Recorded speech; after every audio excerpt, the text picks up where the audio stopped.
Good afternoon. Good afternoon, sir. We'll start in like 2-3 minutes.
Okay, so let's get started. So today we'll be doing this week 6 PPS. We'll be going through them one by one, 1 to 10, because tomorrow happens to be the deadline for week 6, right? So before that, we'll try to complete this. Okay, so let's start from PPA 1.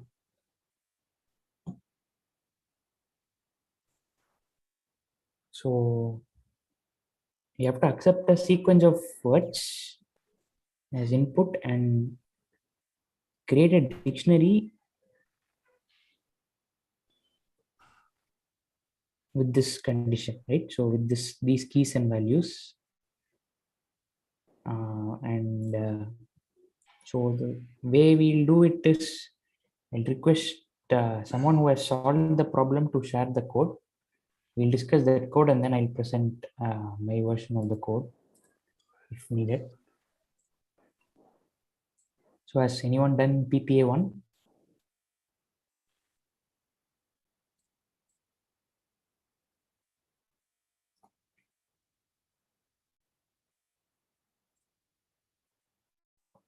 Yeah, so has anyone done PPA 1? Or can you please share your code? No, sir. Can you give us like 5 minutes? We'll just do it. Yeah.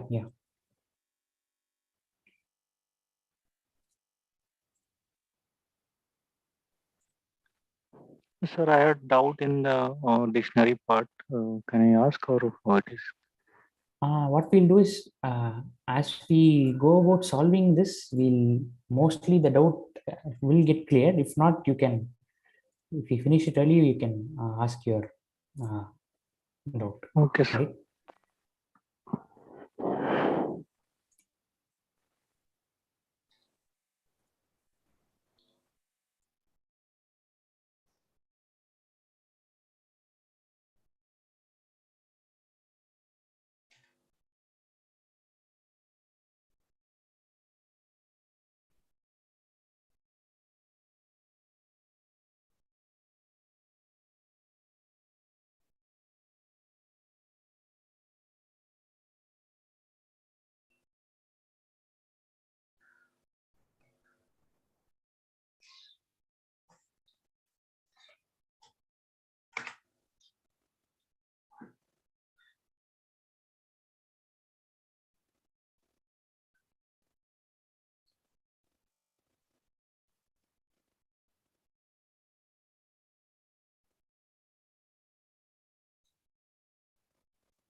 Okay, so quite a few have pasted their code. So see, what we'll do is, at least for first few questions, I would request one of you to code it live, right? I mean, without having to.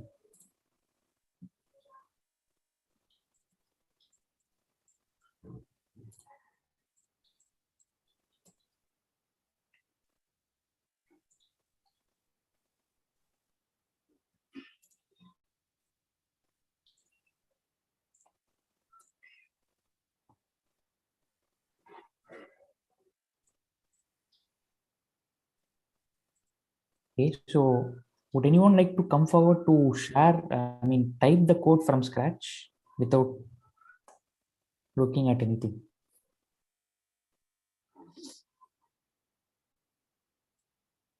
Any volunteers? Okay, Nikhil Sharma. I will send you the invite, and then you can. Okay, I've sent you the invite. Are you able to log on to this Replit? Can you try?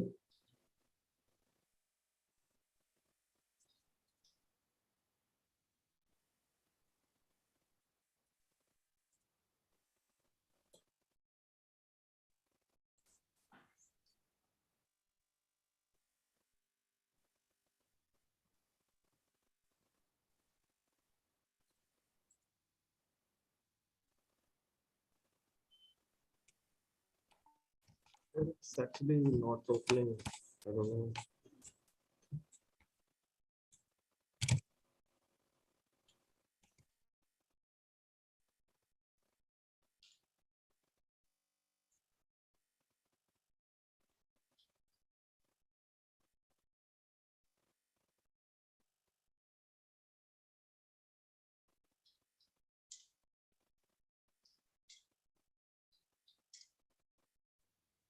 Okay, so perhaps this might take more time. So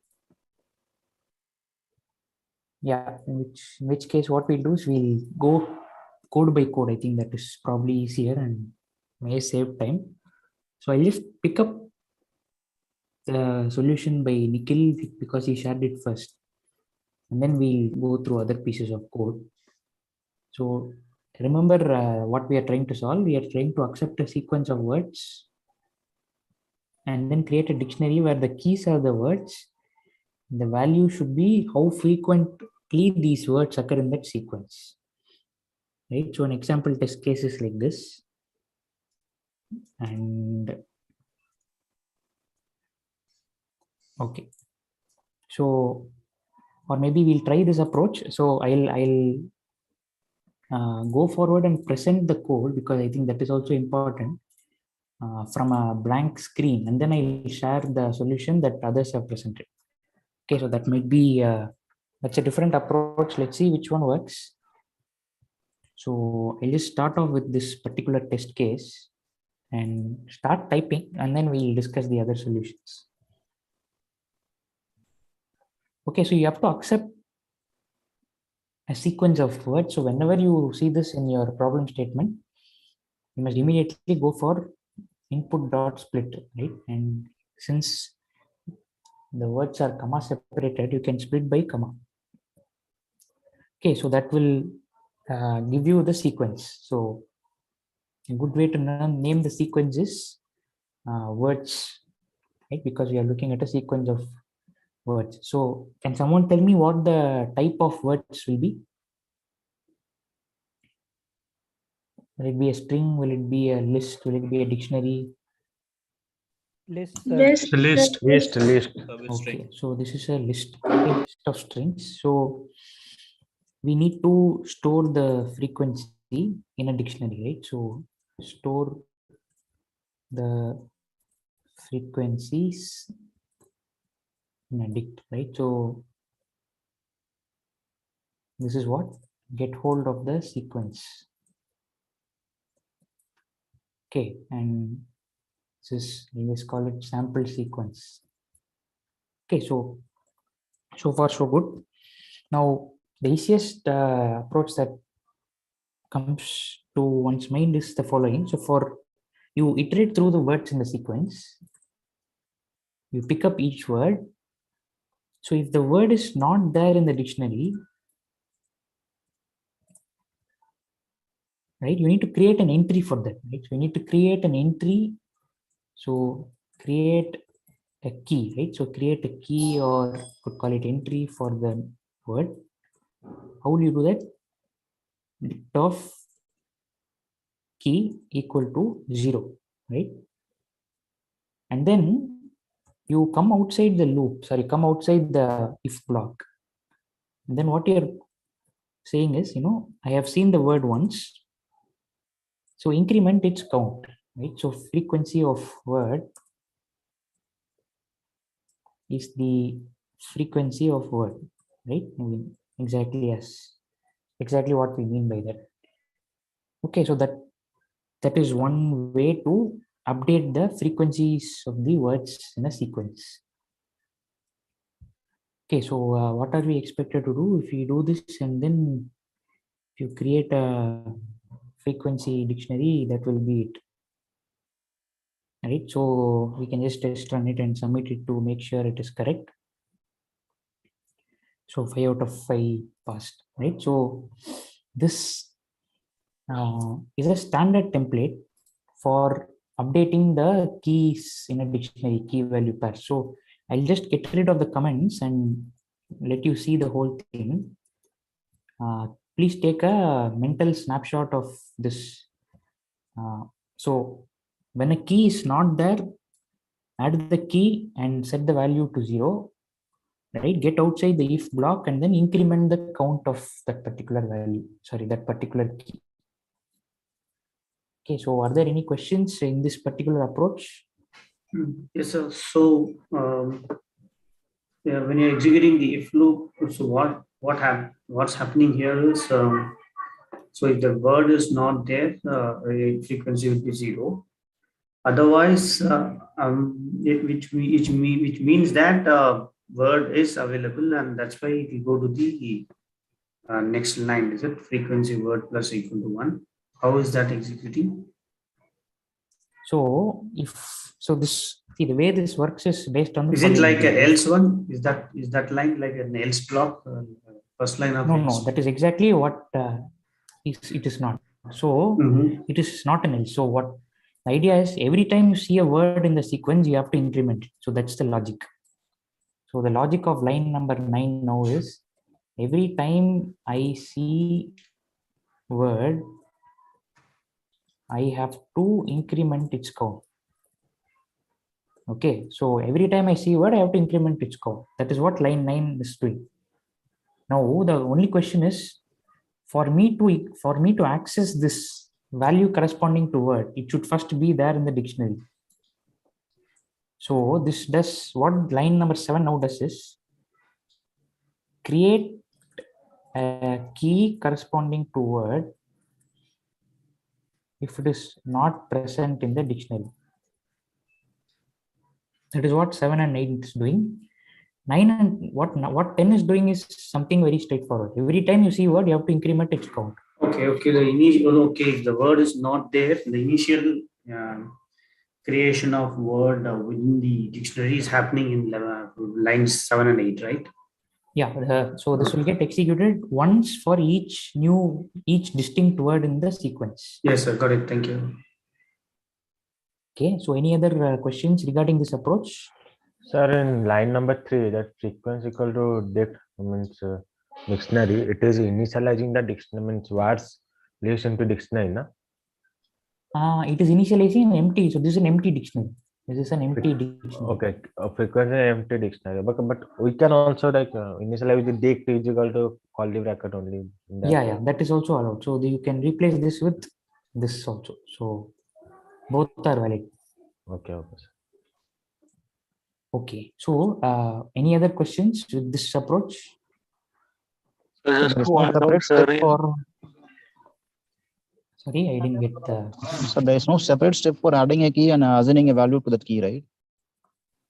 There is there is no separate. Okay, so in this case, it seems like there are two steps for that, but you can write it in a way that you don't have to do that also.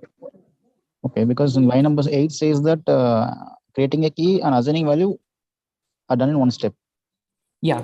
Right, So so you can, in fact, you cannot just create a key. So this might be confusing. What comment I have written. So you always have to add a key. So whenever you add something to a dictionary, it is always a key value pair, right? Yes, sir. So maybe this line number 6 comment I have written is confusing. So I am creating a key corresponding to word if it is not present in the dict and setting its value to 0. Maybe that might be clearer, right? So is that clear or no? Yeah, it's okay now, sir. Thank So you. in line 8 and 9, it is like that, na? Like if word is there, means not present in, means it is appearing for first time. It will be there as key, and the value will be append to it at 0. That na 8 Yeah. and 9.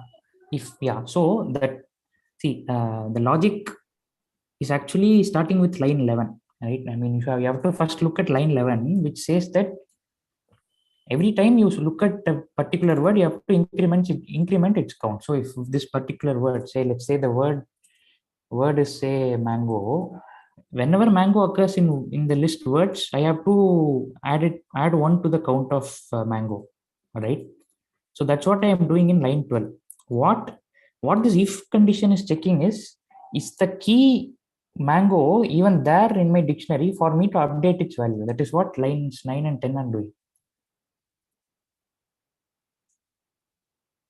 Okay, so yeah. So we can initialize this frequency with the both ways are there, either dict with a small bracket or flower bracket alone. Right. Yeah. Both will do the same thing. Yeah, either this one or dict, both are the same. Both are the same. Initialization. This is called initialization. Yeah, you are initializing it with an empty dictionary. Yeah, empty dictionary frequency will be created, and that frequency dictionary will be key value will be updated through the for and if, right? Yeah. And what in place of word we can use I also, no problem. I, J, anything, right? See, it is not wrong, but I would strongly Here only. Yeah, here only, because word and words are the different referencing the different things. No? Yeah, here they are different. So yeah, because words is a list. Yeah.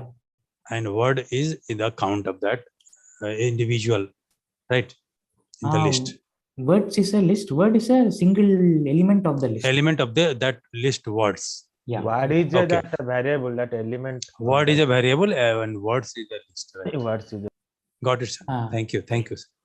Okay. So Sir, now, hello. Yeah. Sir, instead of writing this frequency of word equal to 0, can I write like count and check if there is a word in words, and checking if another word which is similar to the previous word, and then increasing the count? Can I do that? Like, say, I have solved like this. So. Yeah. So if it works, it should be fine, right? Yes, sir. Yes. So we'll look at other ways of solving it. Sir, I have doubt in this code, sir. So yeah. As in the lecture we saw, right, sir? So can we not mention it like that if the word in the frequency, first we will initialize to every words in as a 0, right? Yeah, you could do that also. So that is also then valid. Yeah. Word, if you find word in this frequency, increment with this. Yeah, that is also a valid way of doing it. So see, I'll now say from my side, I'll present one more solution.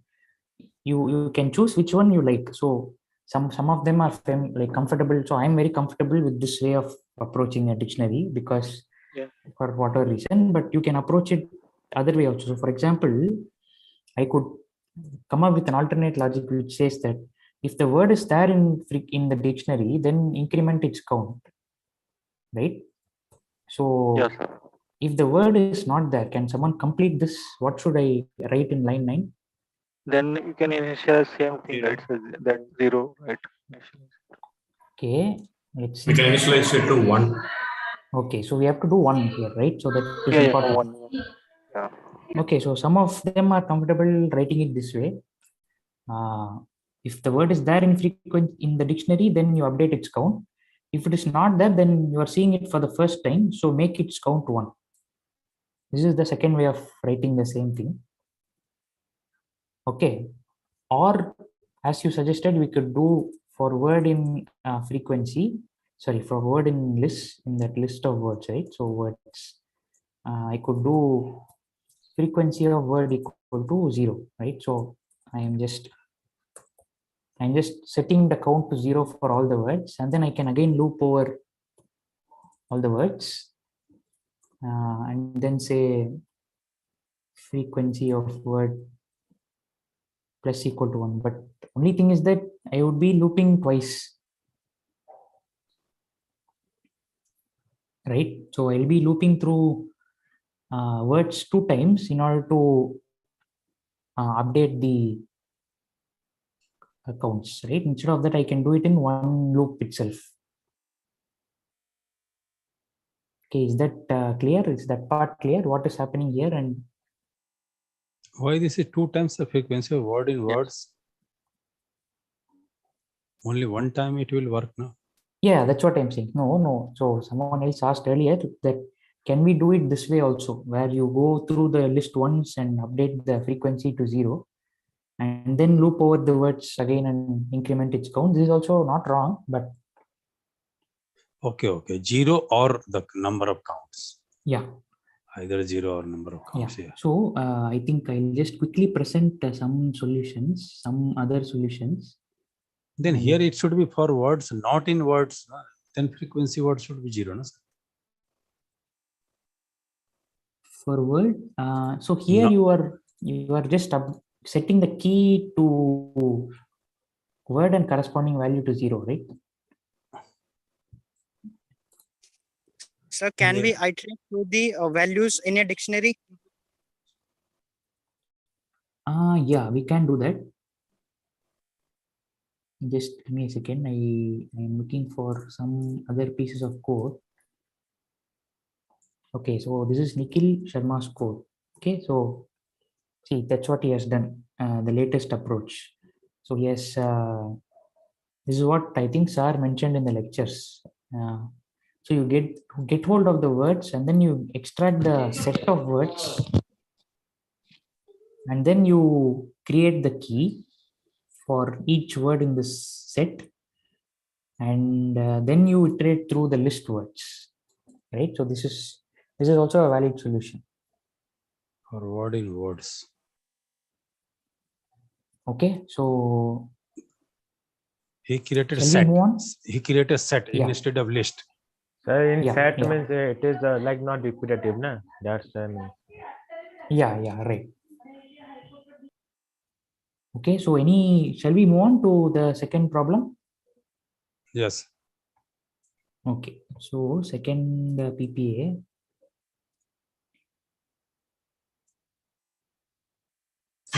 Can we have 5 minutes for trying it out? Yeah, sure.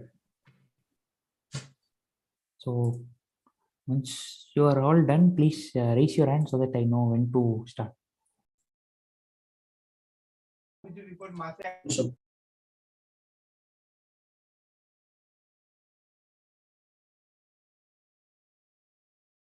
Sir, one doubt I have. Can I ask? Hello. Yeah. Sir, about that code safe, like that thing, can we submit the code in any other language, or it is mandatory to submit the code in Python only? See, code safe, I am sorry, I have no idea. I need to talk to the concerned person, and then I will. Can you? Okay, no, discourse already. There are many questions unanswered on code safe. So I will respond. I will get back to you. Okay, I need to know about the exact details. So there are many languages in CodeSap. You can submit in any language. For grading for IIT Right. Madras, it is there, na? So maybe they'll Yeah, say yeah. So for that I Python understood the only. question. Yeah, yeah. See, of course, there are many languages, but his question is valid in the sense he's asking. It's a valid question, right? So ideally, it should be Python because Yes. we are doing a Python course. But I'll. So you are asking what happens if we submit in, let's say, C++? What will Yes, happen? yes. Other language, yeah, C++, that what will happen? Like, it is a considerable one or it is not a valid submission? For CodeSafe, it Okay. is a valid submission. But for IIT Madras, like 10% of the student will get, I guess, that certificate. So there may be some rules, no? Like based on that, they will evaluate. So Right. So that's best to stick to Python because we are in the Python course. So yes, that is a doubt. Okay. Switch on the screen for the first solution. Sir, I have a doubt in previous question set the solution of sets. It's like there was a previous okay. question, the solution was set. If we create a set, Yeah, then yeah, the yeah.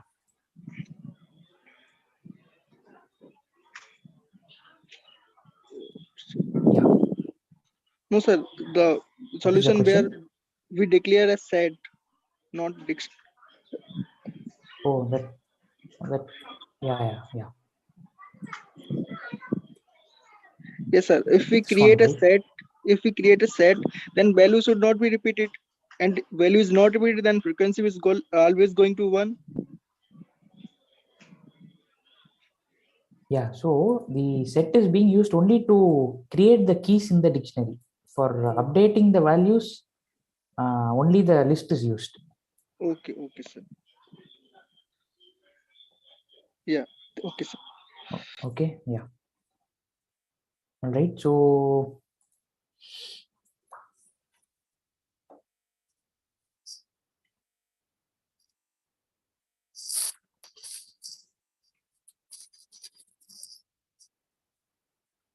shall we now discuss this PPA 2?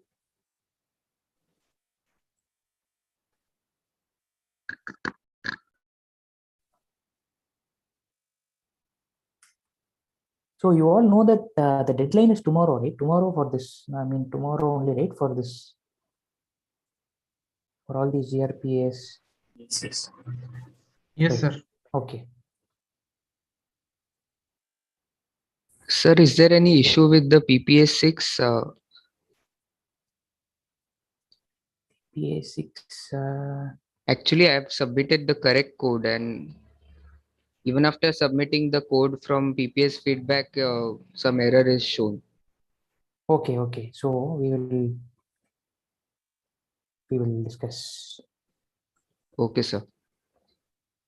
Okay. So PPA 2 we'll discuss. I mean, it's like may get late. We may not be able to cover the others because. So let's get started.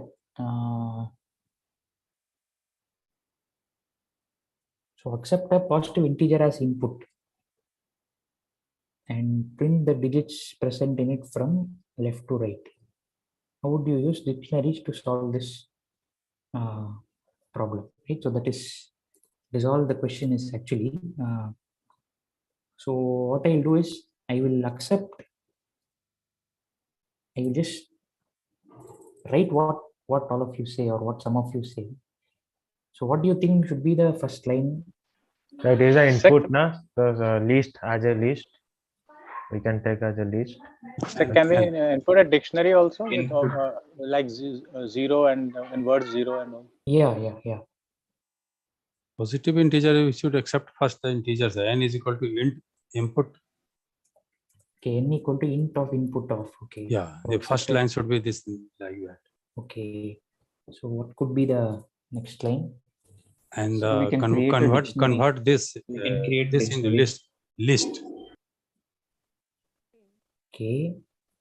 We cannot direct convert that into list. We can put in a Input string dot split. first, sir. I think we can take this as string. Okay. Some of you are saying we can create a string. Some are saying we can create a list, but List is more convenient, which so that problem we we are can discussing, sir? operate on that. second PPA. Okay. Because our motto is to get the one by one. So referencing is required, so it is better to convert in list. Okay, but how do you solve it using dictionary? Because that seems to be the focus of this week. So if I want a dictionary, what should I do next? And Sir, we can convert it in a dictionary, no? Okay, so what line should I write now? D is equal to flower. So actually, No, sir, D equal to flower bracket.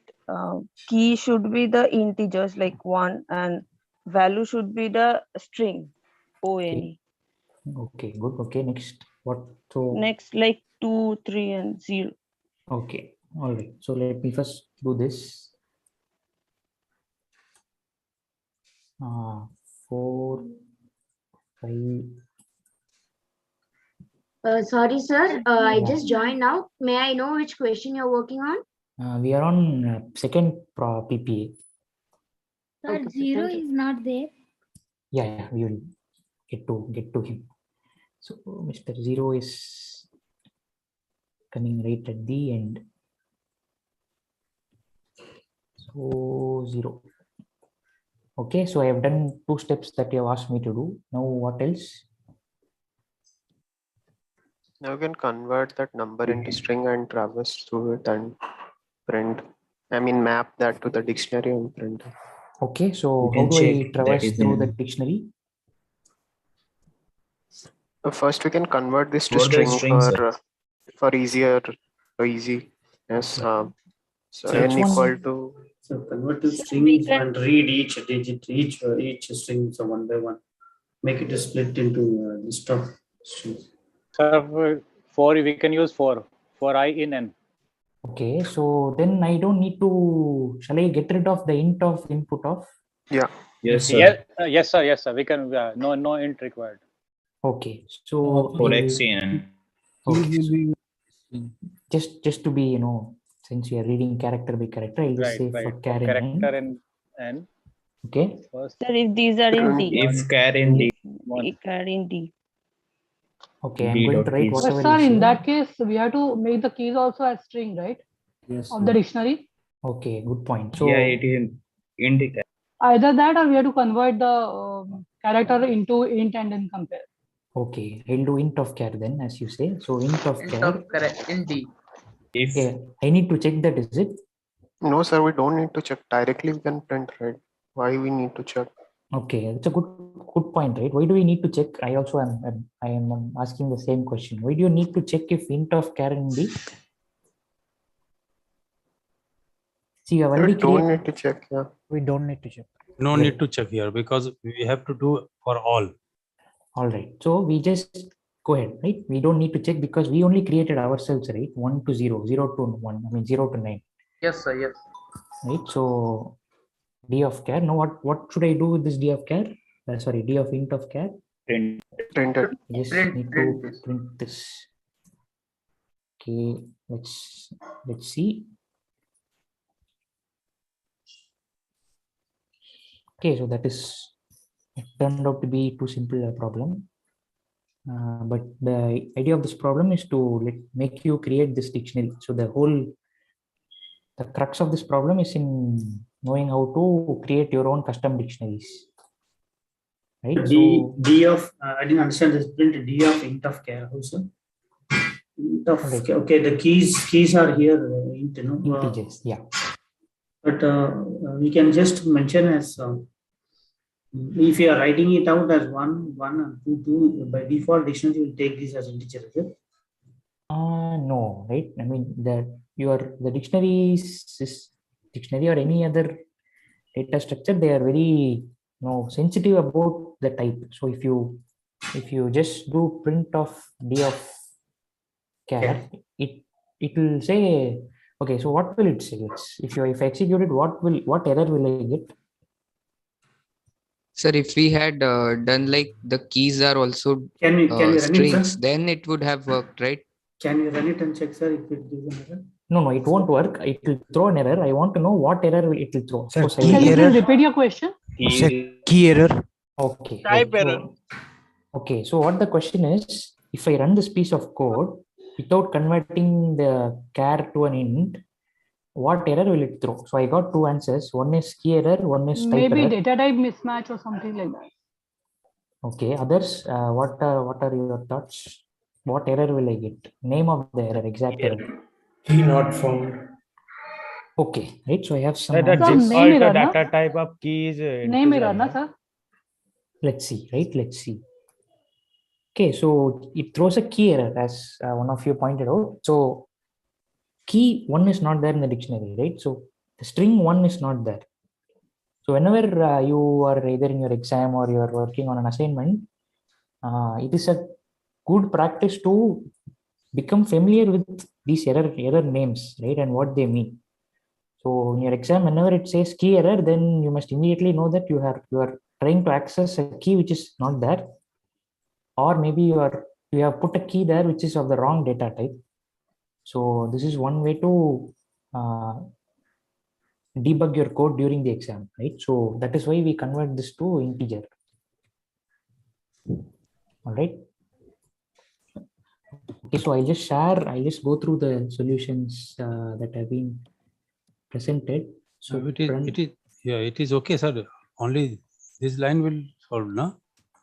Yeah, this line will solve it. So this is Pranab solution. This fixes the problem of having to convert it explicitly to integer by defining the key properly. Right? So if you define the key itself as a string, you don't have to bother about conversion. Okay, so Pranab, just one thing, this if condition is not needed, right? Yes, That is yes, the yes, only. not needed. But for that, this solution is more compact because that extra step of integer conversion is avoided. Sir, why avoid it? Because this keys are already defined as strings, right? So you don't need to explicitly convert them. Okay. And in in your code, it was only integer one. Integers. Yeah, we had used integers, so we had to convert this. Right. All right. So PPA 3, we are moving to PPA 3 now because in 1 hour at least first 5 we have to complete. So all right. So yeah, maybe 2-3 minutes you can all take, and then we'll discuss the solution. Hello, sir. Yeah. Yes, sir. I have, sir, a few problem regarding the error only. So oftentimes I'm getting like error which are not inside the code I have written, right? Because it is in the backend, some error might be caught. So oftentimes I'm getting line 62 error something. So this is often creating some problems. So how to debug such type of error, right? So can you show me the particular error, because it varies from case to Okay, case. sir. But the problem is I have rectified and I have gone past and I have checked all the private cases oftentimes, but I often get such type of error. So maybe from the next time I will Yeah, snapshot or usually the way to fix it is the reason the error occurs is for example, I'll just give you one example here. You are asked to write two functions, right? Okay. Let me say you are supposed to return a Boolean value. Okay, but instead what you do is you don't return anything. You just pass. So pass is a valid and just an empty declaration, right? So I just write this so that this will become a valid function. Okay. Okay, I don't return anything. Rather than returning, I just pass. Yeah, you just pass, right? So if you now test run this, yes, internally we have written. Okay, here I'm just printing it, but there are questions where we'll be doing something with the returned value. So, for example, in PPA 6, you are supposed to return marks. Okay, yeah. So I hope I'm not printing marks. Yeah. See, if I just test run this, okay, what I'll get is why am I getting syntax error?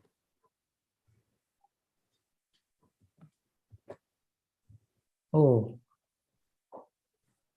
yeah, such type of this type of error, line 62, line 100, and the problem is I have just written 8 or 9 line and now I'm stuck matlab, there is no sense of debugging here, because the error is not sensible to me, at least, because the line of Correct, code. correct. Yeah. So Yes, in sir. such This case, was the I error that think I that was referring to. I got similar error, but there was something to do with that those codes there, na.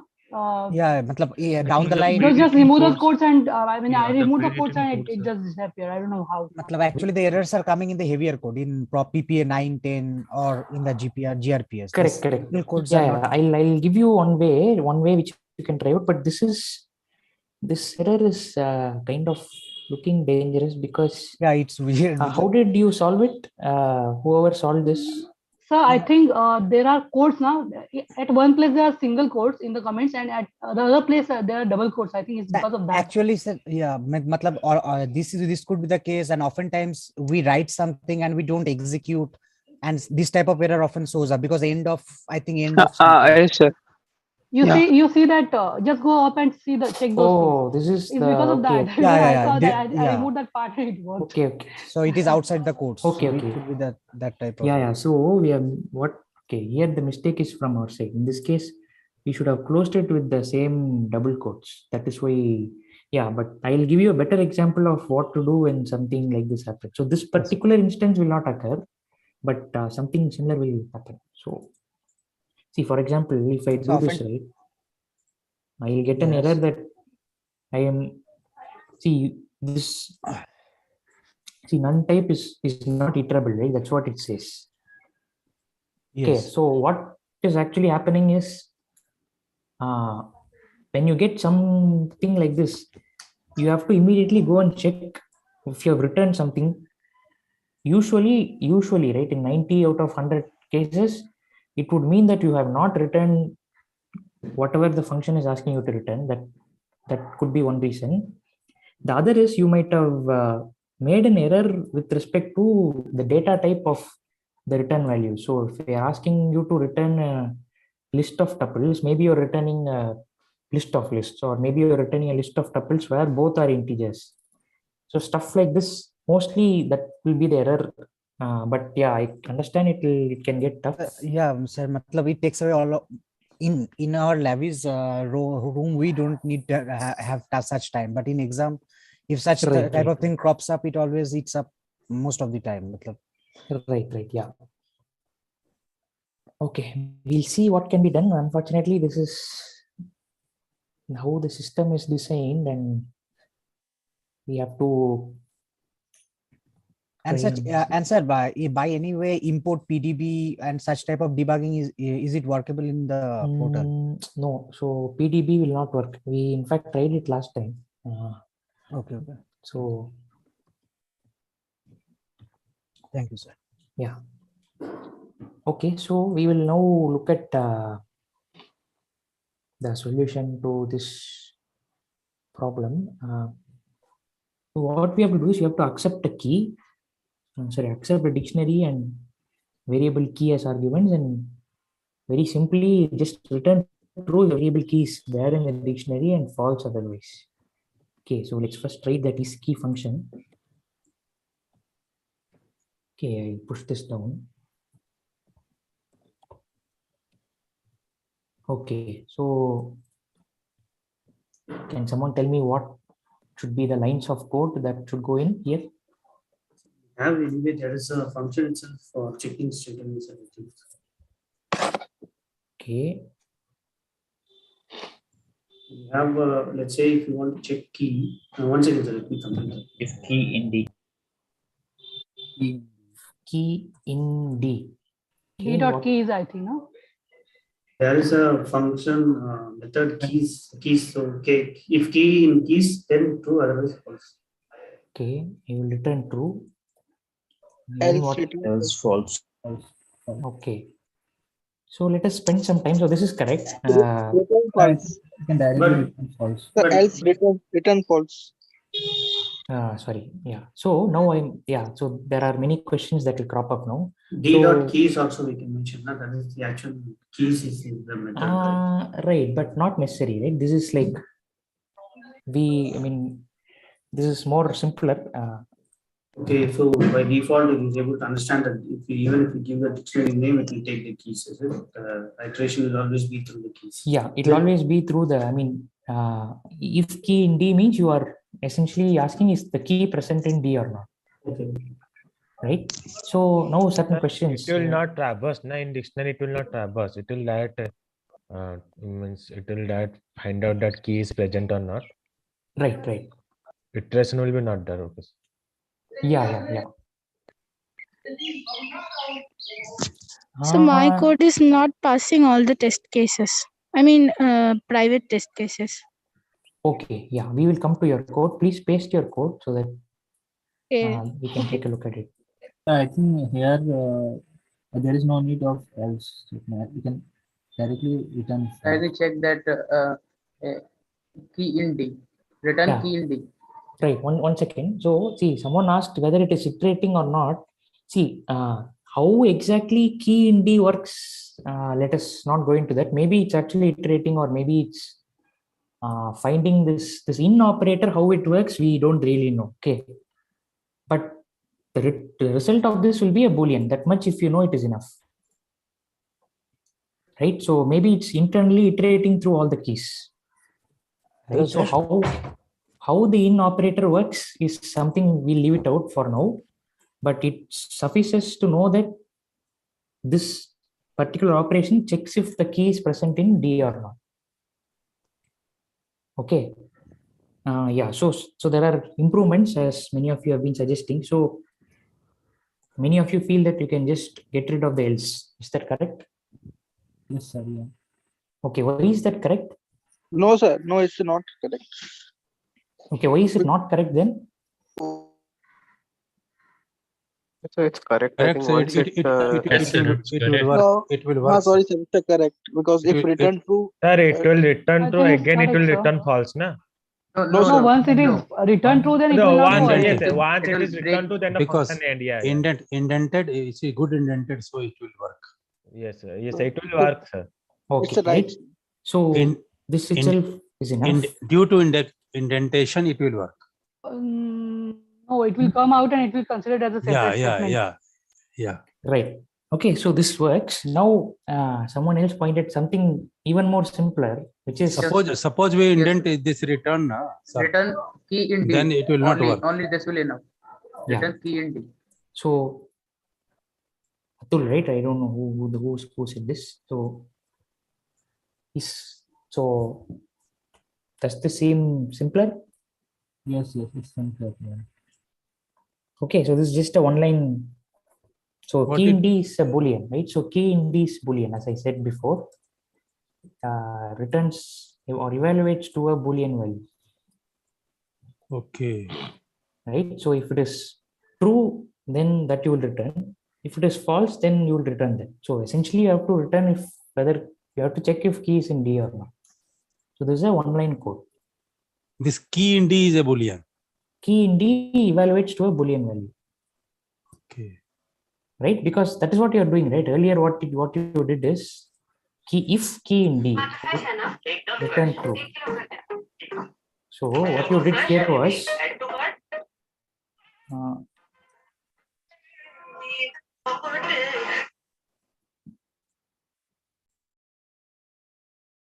see earlier what you did was this, right? So if key in D, so key in D is what? True or false, right? So instead of saying if key in D return true, if not return false, you're just simply replacing that with return key in D, because that itself holds the result of your computation.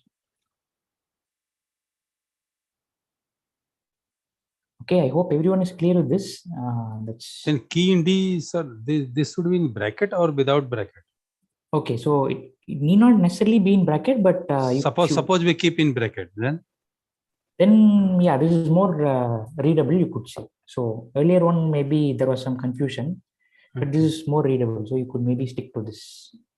This one is good, no? With bracket. Yeah. Yeah, because I was thinking that this is should be clear, because that was confusing with the key in D. Your return is a function. Two operations are being in the same line. It's the same thing. Yeah. Okay, so get the value corresponding to the key. Yeah.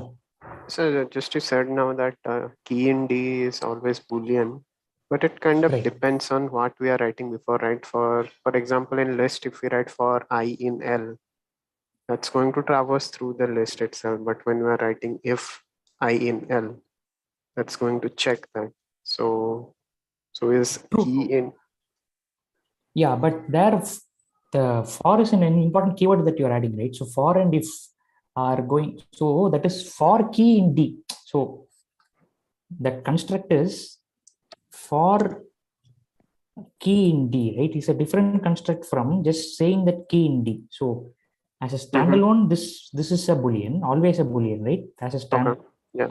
But as you said, if you are going to the for in, so this is not just in, right? So this is for in construct, right? Okay. Yeah, but your point is valid. Yeah. So it varies depending on what you place before it. Yeah. Suppose we want to use the for key, then we have to compare the value of that every key, right? And then it will return true. Is it so?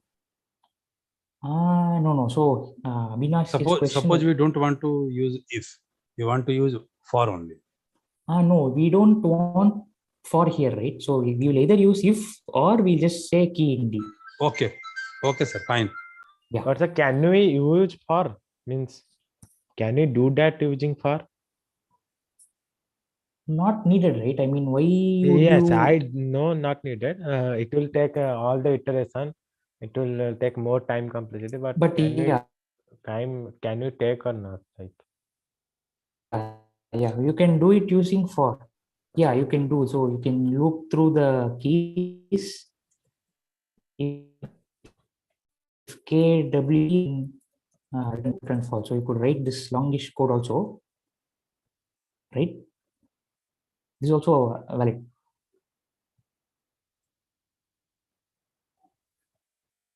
Okay. Hello. Shall we move on? yes, sir. Yes, sir. Yeah. So return key in D. So value. So how do we get the value corresponding to the key? If upper function is true, then return the key of D, else return none. Okay. If the above function is true,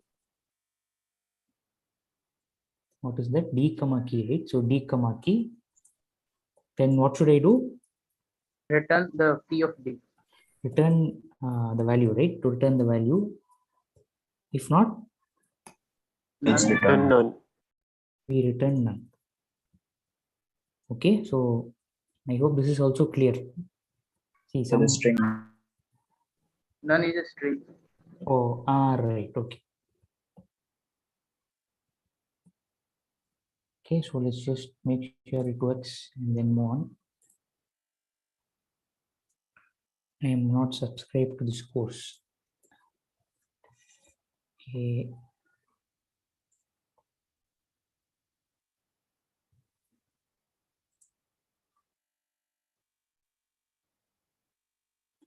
Okay, so yeah, so any questions here? If not, we'll move on. So see, some of them will write this double equal to true. That is also right. That is also fine, but that is kind of unnecessary. So we just stick with if is key of D comma key. If it is true, the return D of key. If not, you return none. Okay. So any questions? Yes, sir. Sir. Yeah. Like how the Python interpret key in D, sir, that part I didn't understand how it result into the Boolean output. So that is how the in operator works, right? It checks Okay. for membership. It's a membership operator. Okay. So we are getting the true or Boolean operation through in. Yeah, in is the main thing. Okay. So okay, sir. Okay. Okay, so this step is important for those of you who might have missed this. If the key is not there, rather if the key is there, only then we can access its value. Only then we can do D of key. If the key is not there, then you have to return none, right? So moving on now to PPA 4. Sir, suppose we do not want none, then we can keep at only the value D of key, Yeah. it will work. Only one line will work, right? If you don't want to return none, yeah. Yeah, it will work. Yeah. Okay, sir. Thank you. So I have a question. Yeah. So when I was in school, we were studying Java, and in that we were told that all the functions that you have, you write them below your original code just for the sake of it. There was no special error that it would throw up.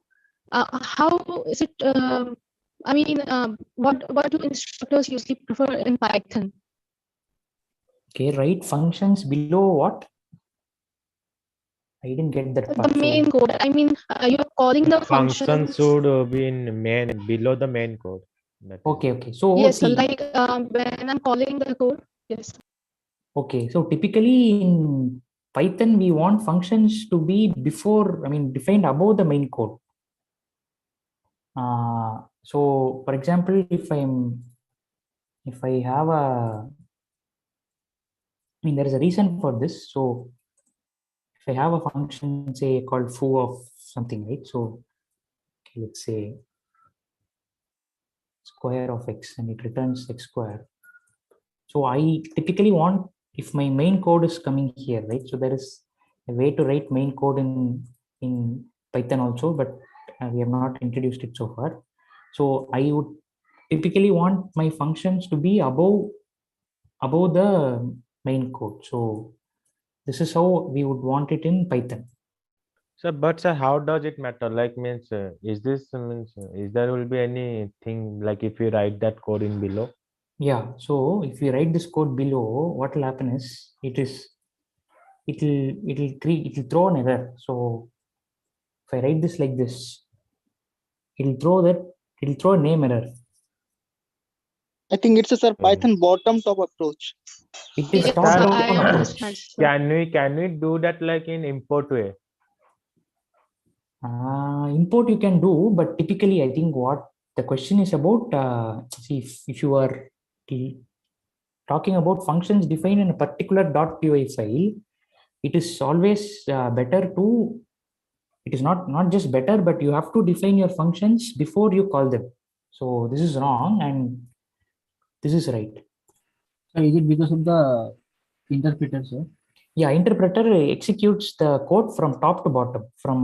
So when it is executing line number 1, the function, so that's why it's throwing this name error. You have not shown me what square is. Then what right do you have to call me? So that is what the interpreter say. On the other hand, if you move this above, then by the time you come to line 5, the interpreter knows that square is something which has been defined.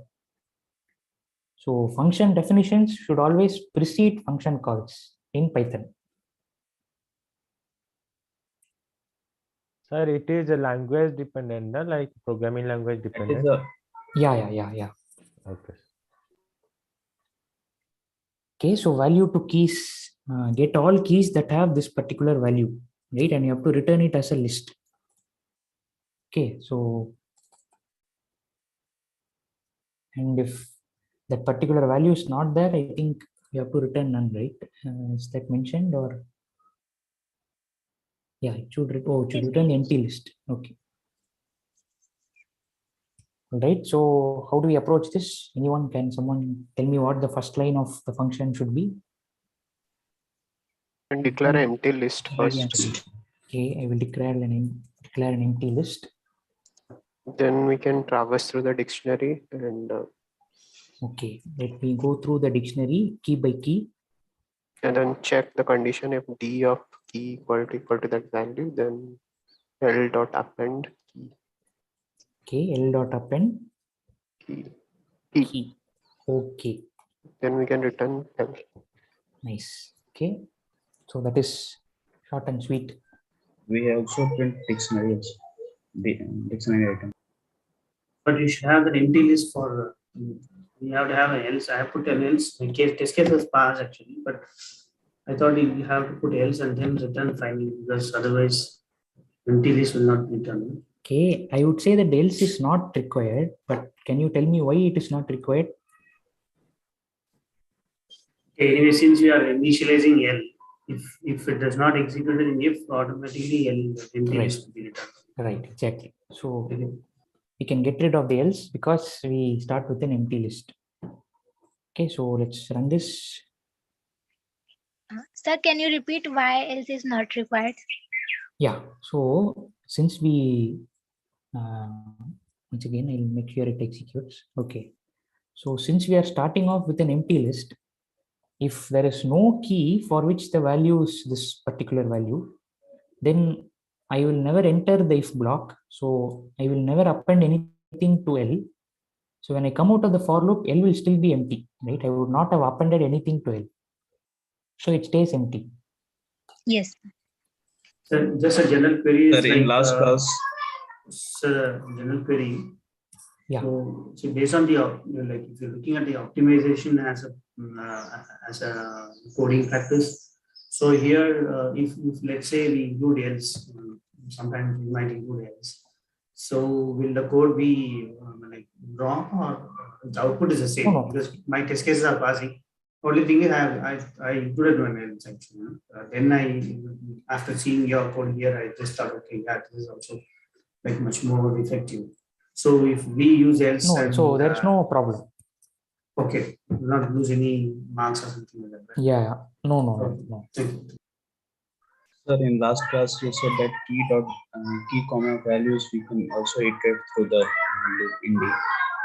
Yeah. So we could do that also. So we could say for key comma, since I already have value, I'll just say for k comma v in d dot items, if v double equal to value L dot append k, right? So this will also work, and maybe this is better because you need the value also, right? So this will also work.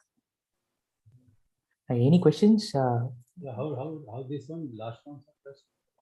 Sir, how can we run this function in replit.com? Like means Replit. We just can copy and paste there. Yeah. Oh, you want to run? Okay. So how do you call this? You're asking. yes, sir. So yeah, you copy, paste, and then you run it here, and then you can, from the console, you can just say value to keys of, say, some dictionary. So some dictionary you can give, say 110, 210, 310, let's say. Then you want to see how many keys have that particular value. So would you explain this one with K, V, D items? Yeah, so for K, what we are doing is we are going through all key value pairs and we are calling them key and value. Both Right? will And be if taken that at a time. value is equal to, yeah, both will be. So this probably I didn't explain it last time. I forgot to explain. So items means the key value pair will be taken out. Yeah, so it looks something like this. But in So items there will be in pair, na, in tuple way. It will be as a list of tuples. So say Yeah. something like this. It is tuple. Right. So if you do this, then you will get hold of key and value at the same time. Okay, so the d dot items does something like this. It gives you a view over the list of tuples as key value pairs as list of tuples. And this will print key value pairs. This will print key value pairs. Yeah, but in this code, key value pair is not required, na, sir? We need both, right? I mean, we need the keys that have this value. So I have to get hold of the key also corresponding to the value. Okay. We will take key value and we will compare the key and value. Yeah, we'll compare the value and all those keys which have this value, we'll return that list. Yeah. Okay, so sir, can actually instead of having this loop, can straight away just return d dot items, na? Get items or items, I think right? That will not work, right? That will return a key value list of key value pairs. We need only keys. Means the value is taken by default. If you take the value, then it will take the value of the key by default, right? Value. Value. The value is not defined here. No? This value. Yeah, value is something that you input to the function. Okay, got it. Argument. This is the argument. Local argument. This is local argument. Right. Yeah, got it. Because already it is defined in the question. So value will be given. Right. Got it. Yeah. Sir, so just a question in PPA4. Can you go to the test case 1, please? Right. So staying on just for a second, because it's given that it has to return key values, not just the keys, I guess. The one in this question. So if we use items, we straight away give it, right? No, right? Why will you have to return only the keys, right? You should not return the key value plus. You have to return the keys. Question 4. Oh, sorry. Thank you, sir. Yes. Sir, yes. Yeah. In this, I have the question. So, sir, here, if you see for each key, we have a value, a single value. Say if one of the keys had a list like 10 and 1000, how would we find in that case? How would the code be? Say 1, 2, and 4 had one key, one value, but 3 had say 10 and 1000, a list. Okay. So in that case, how would we solve this one? In that case, then I need to specify in the question itself that then that it will get solved automatically, right? So for example, if you pass this, where is the function that we had? Okay, this is the function that we had, and if I pass this particular values, right? So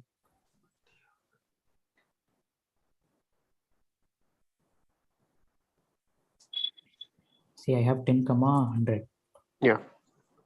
Okay, and then if you want to look for 10, 100, then it will work exactly like this. And Yeah, but if you want to find only 10, which of the keys are having the value 10 as an element, can we solve that easily, or? That can be solved, but I need to give you more information to solve that. So I need to give you the information that the values could be lists, and right. So then my problem is not correctly specified. So I need to give you more information in order to solve that, but that can be solved, right? So you have to check if the type of value, right? So see D is there, right? So you have to check if type of D of a particular key is equal to list. You have to do something like this. Yeah. Okay. Right. So, but yeah, it can be done. Okay. Right. So we'll move to PPA 5. We are slightly behind schedule.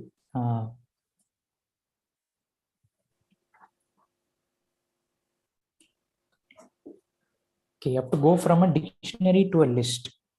Okay, list of tuples. This is exactly what we are discussing. Return the key value pairs in D as a list of tuples. Here we can use KB in D items. Yeah. So dig to list. Since we have already seen this, I'll quickly finish this off, right? So L equal to for K comma V in D dot items. Okay, so I can just, in fact, I can do one thing which is simpler. For item in D dot items, I can just append to the items. I can just append this item. So will that work? Yes, sir. Hello, sir. Yes. Sir, we can just return list of D of items, Yeah, right? that, In a single line. Right. That also will work. In a single line. Right.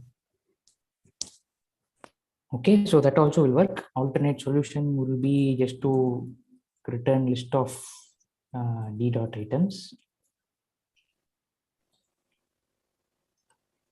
Okay, so list to dict, how do you go from a list to a dict?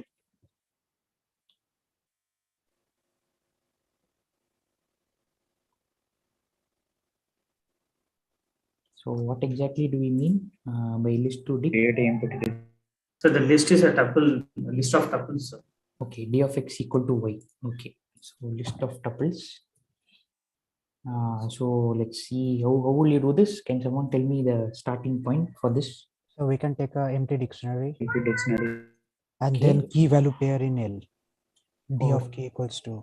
Okay, for key value pair in L. D key is equal to value. D key equals to value and return. Okay, nice. All right, so let's first quickly run it and make sure it works.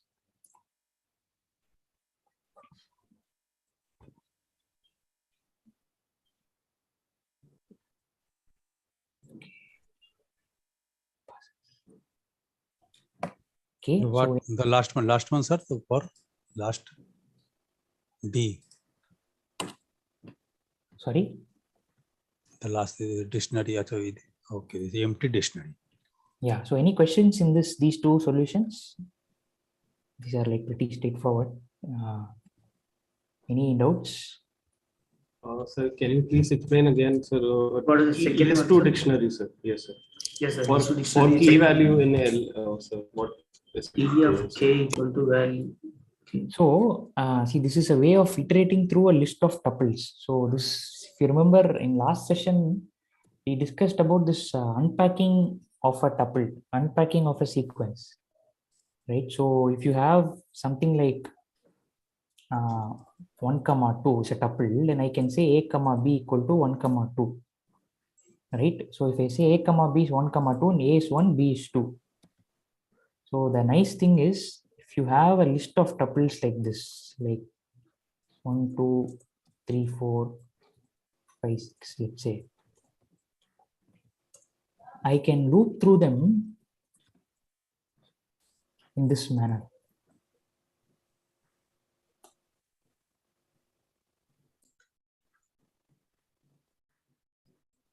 Right, so this is like, see, the other way of doing it that you would have been used to for so far is like this, right? So for item in L, first is what? Item of 0, second is item of 1, right? So that is what you're used to so far.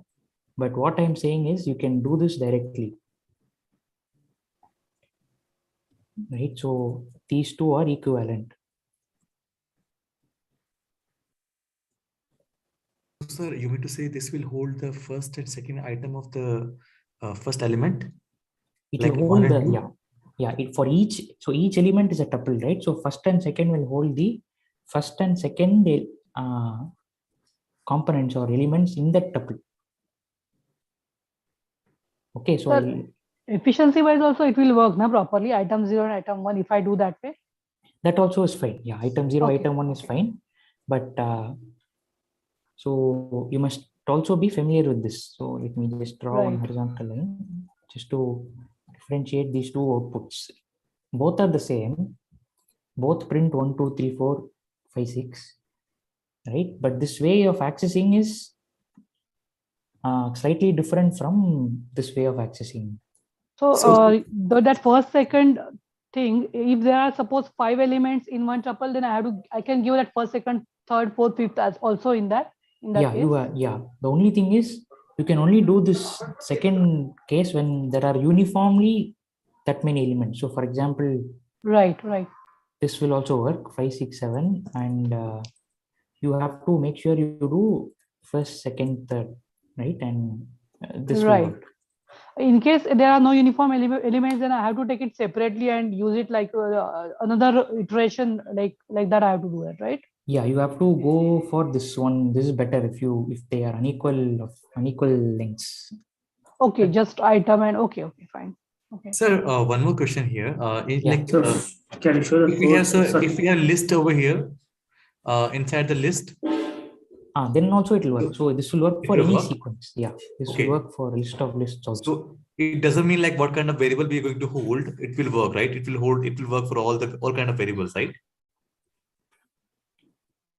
It will hold. It will work for sequences. Sequences. I hope you understand it.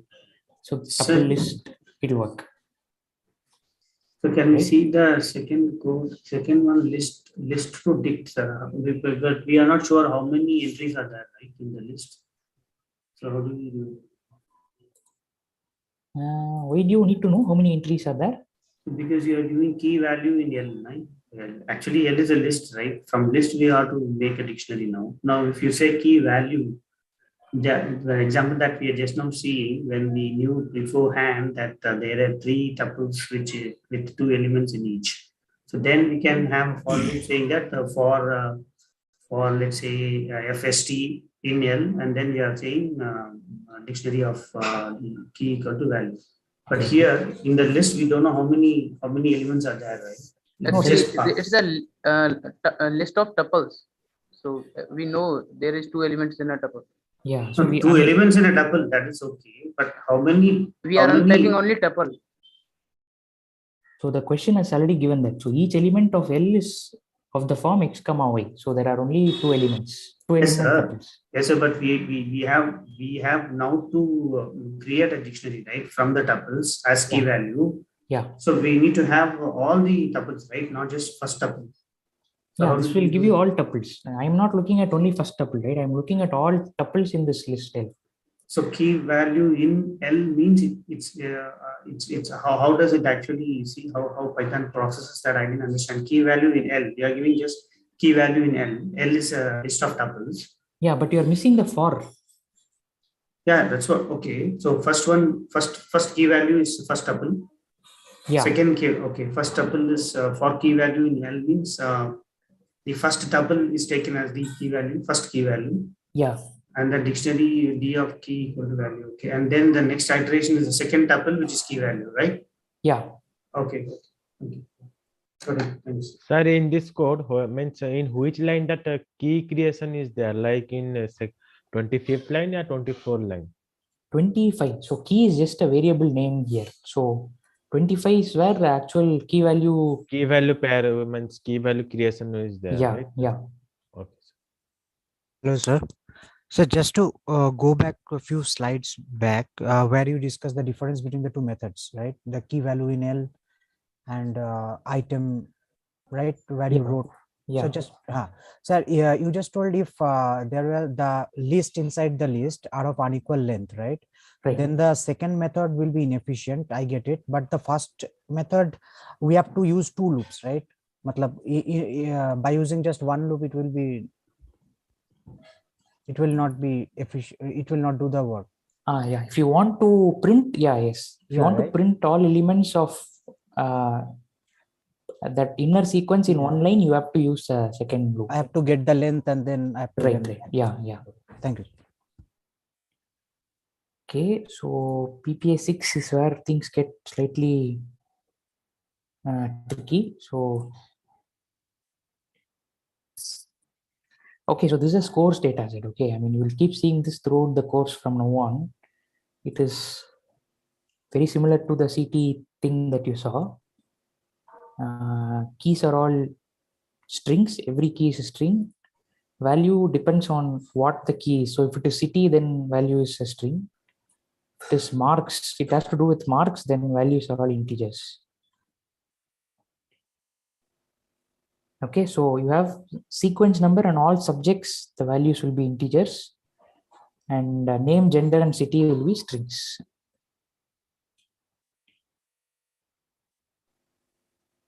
Okay, so you have to, what you have to do is you have to write this function where the arguments are what? Subject and the scores data set.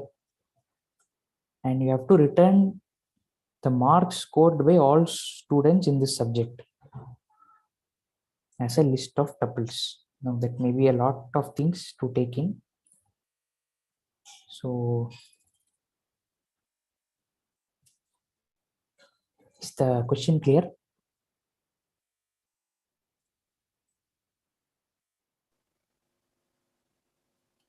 The whole data set is a list of dictionaries, no? Yeah, entire thing is a list of dictionaries. Each dictionary will be of this form.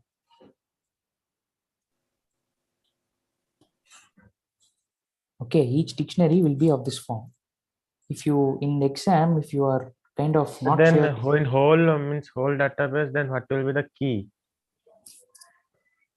Key of what? So it is a list of dictionaries, na? Yeah. No, it is a list of dictionary or dictionaries of a dictionaries? No, list of dictionaries. List of dictionary. Okay, okay, sir.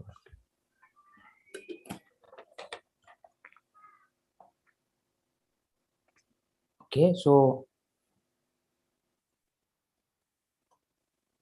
how do we proceed from here? So first thing is, see, first way, the way to approach something like this is to look at the return value. You need a list of tuples, right? So right away, just initialize one empty list. Okay, now what do you want? You want to find the marks scored by all students in some subject. Sir, why we have taken that empty list? Because that is what we have to return, right? It's a list of, we have to return a list, that much is clear. Okay, okay, list. Okay, list of tuples. Okay, so that's why you have to. Okay, okay, yes. Yeah, right. So now see, notice that scores data set is a list of dictionaries. So each element of scores data set corresponds to what? It's a dictionary, but it corresponds to what? Is the record of what? Student marks. Okay, so it corresponds to the student, right? A record of a student. So what I will do is I will say for student in scores data set. That is how I'll get started with my loop, right? Now, what is the type of student? What do you think the type of student is? Data type. Dictionary. So this is a dictionary. Okay, so now I need to get hold of what? The name and the mark scored in this subject. So I want the name of the student. Using this dictionary, how do I get hold of the name of the student? Student of name. Student of name. Okay. Name. So in this particular subject, let's say I give a name for the marks, subject mark. Okay, so S mark. So how do I get the marks in this subject? Student of subject marks. Subject of student. Oh. Okay, so student of subject. Okay, now all that what is the last step that is pending now? I need a list of tuples of this form. Append the list with these two name comma S marks. Super. Okay, so append name comma S mark. Okay, is that all? Is there any step that is pending? Return. Return marks, right? So that is the only pending thing. So before I come to any questions related to this, let me verify the correctness of the solution. And then we will discuss from there. Okay, so did anyone have any problems with this, or was it all clear? Sir, like you pass the name actually here. How could you know like we have to pass name? Yeah. So this we will give it to you. For example, this is the format of the dictionary for every student. This format will not change. The keys will never change. So name will always be the key for the dictionary. Right? Each entry, for every student, name will be the key, will be one of the keys. Okay. So they will be named as I mentioned over there for each and every character. Each and every key is the string. That is that name, right, sir? Like name, gender, okay. Yeah. So for every student, there is a dictionary, and for every dictionary, name will certainly be one of the keys. The number of keys and the exact strings for these keys will never change from dictionary to dictionary. So when we pass the name value, so we'll be receiving the value part, right? Yeah, when you pass name as the key, you will be getting the actual name of the student. Means name is the identifier of the whole row. Name is the No, if you, no, it's not identify for an entire row. It will just give you the value of the key, whatever key value you pass. Sir, what about if you pass the value here? How can we pass the value here, sir? value you can't pass, right?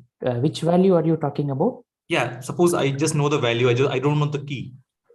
Then it is tough, right? I mean, you want the values. You only know the keys here. Actually, you only know the subject and the. My question was there, sir. Suppose we don't, if you know the name, then the whole string will have all the values of the name.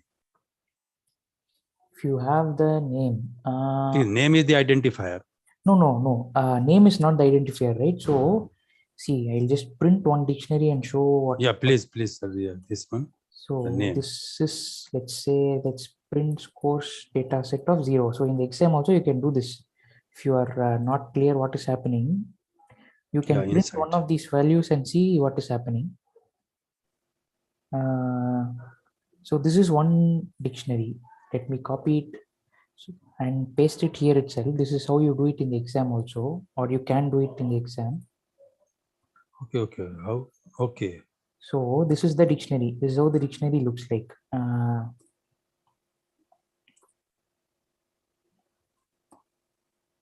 Mathematics, physics, chemistry. Oh, there are too many marks. Okay, so yeah. What I will do is I will keep all of these marks in these 2 lines.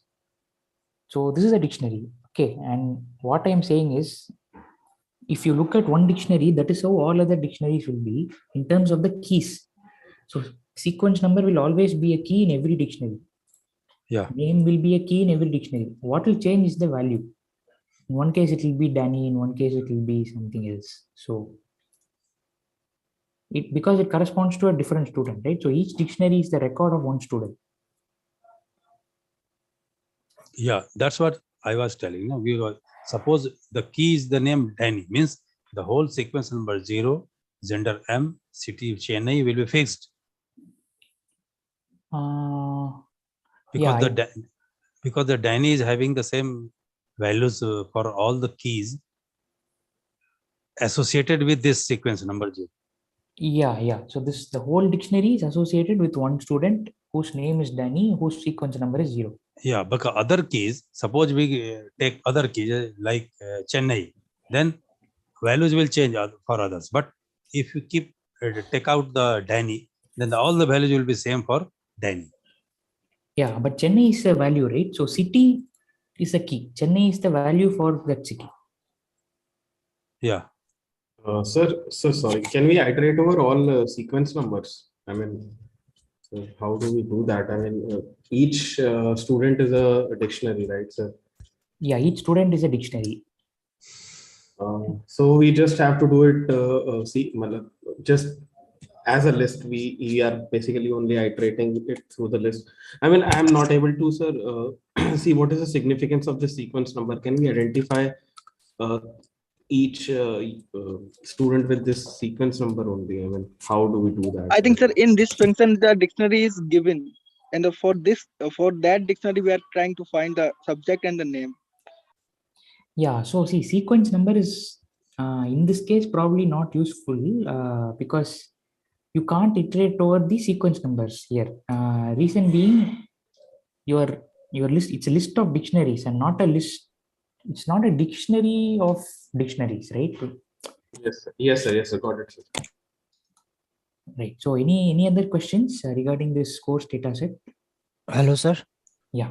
Sir, just wanted to ask if it is right, but sir, what I imagine is, whenever there is a list of dictionary, is basically an Excel spreadsheet. Okay, so and all those keys are written on the top, and each row is dictionary. So whenever I say if for a D in L, so I am actually getting each row, and for that row I can always use the sequence number to get the name and get the values of that row. Yeah, so is it a better way of visualizing? Because that's a good way of visualizing, but only thing is, as you said correctly, every dictionary is one row of the whole list. When I can spreadsheet, yeah.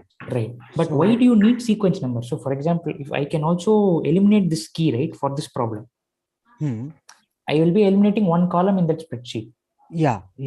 Right, but thankfully I have, okay, so yeah, you may need sequence number in the case where names are the same and you may get into some confusion. So in that sense, sequence number, as you said, is a unique identifier for all the students. Okay. And sir, one more thing regarding if we know the value, if I can get the key, what I was thinking, I can always use the membership operator, right? So if the value in D of key is this, I can always access the key, right? Let's say I know Danny, okay, right? So I can always say if Danny in D of the keys, and I can iterate over the keys. So I can, if Danny is true, that is true, then I can always get the key, right? So if I know the value, I can always get the key. What if there are two Dannys? Okay, so then I have to go and check sequence number. So I can always use the conditional to narrow down my search if I know the values. Yeah, but what if the data set doesn't have sequence number, but still I can differentiate between two records based on the marks they have scored, city they are from, and things like that. Okay, so actually I was thinking about the real life data set where there is always a unique identifier, right? So I can always go and narrow down. Right. Yeah, you are right. Only one caution, right? So typically from value to keys, the mapping. It is easy. Yeah, it is easy. I get it. Okay, but if there is a need, so I can always use such type of conditional, right? Sir, you're also right that I mean this name is not unique, sir. It can be and it can repeat. I mean, so in this case also, if we are building a dictionary with the key as name, so if the name repeats of another student, let's say Danny repeats itself, so that the okay, so it won't matter. So I can go to sequence number, right? If no, sir, would it matter in this? No, yeah, it won't matter, yeah, because you are appending it to a list, so it will. Yeah, but typically, see, I would suggest that going from value to keys is a bit dangerous, right? Key to value is unique, but value to key is not unique, right? Yeah. It is not unique. It need not be, right? Yeah. Right. Yeah. Excuse me, sir. Yeah. What is it? Is the student the name of the dictionary which we are using?